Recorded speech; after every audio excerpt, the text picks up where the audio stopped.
이제 경우는 크게 나눠보면은 우이력 경우와 비노출 은밀 경우로 나눌 수 있어요. 북한은 어떤 우이력을 사전에 과시하고 그러니까 인원과 장비를 노출함으로써 어떤 범행 의지를 꺾어놓는 이 정도 준비됐으니까 도전하지 마라 하는 것이죠. 그렇지. 네, 이런 경우 또는 이제 그 정점에 있는 그 경호 대상자의 그 권익 이런 것 때문에 어떤 그 외적으로 보이는 면을 상당히 강조하고 강하게 보이고 경직된 이런 모습이 나타나죠.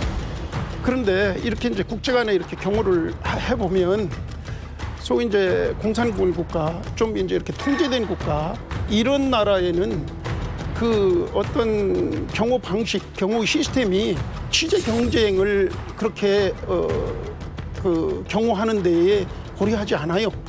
따라서 상당히 경직돼 있고 이 취재 경쟁에 충돌이 생길 가능성이 많죠. 그렇죠.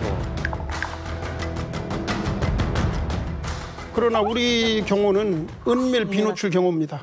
한마디로 내가 대통령 경호 행사에 나가서 내가 대통령 경호원이라는 것이 일반 시민들한테 알려지면 내 값어치는 반으로 떨어지는 거예요. 불편해. 그렇죠. 왜냐면은 아니 범인이 저 사람이 경호원이라는 걸 알면 그 사람을 제끼고 아니면 그 사람을 피해서 범행을 저지를 거 아니에요.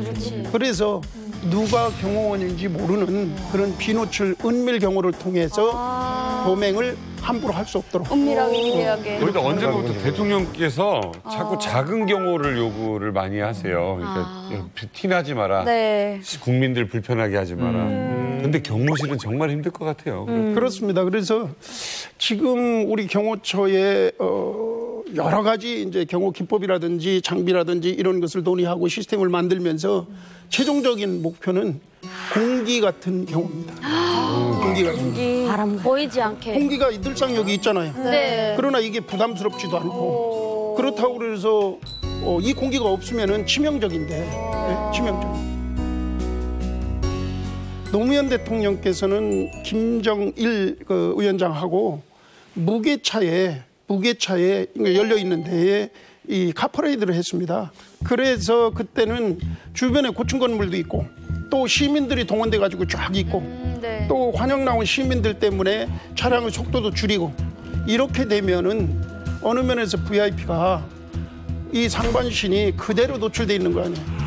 조그레 케네디도 그런 네, 그런 노출되어 있는 위험성은 케네디 대통령 옛날에 그 암살당한 장면을 보면은 그 얼마나 위험한지 알잖아요. 네. 그렇게 되면 주변에 있는 경호차에 경호원들이 이 루프 위에 지붕 위에 그 공간으로 나와서 이제 차량 대형을 쫙 이렇게 이끌고 가는 것이죠. 네.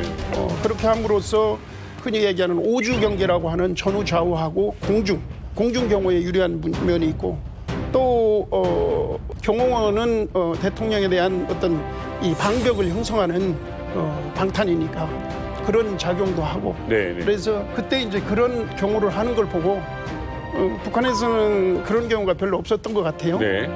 그러고 나서 지금은 전번에 저쪽에 하노이 때 보니까 김정은 경호도 뒤에서 네. 촬영한 데가 보이는 것 같더라고요.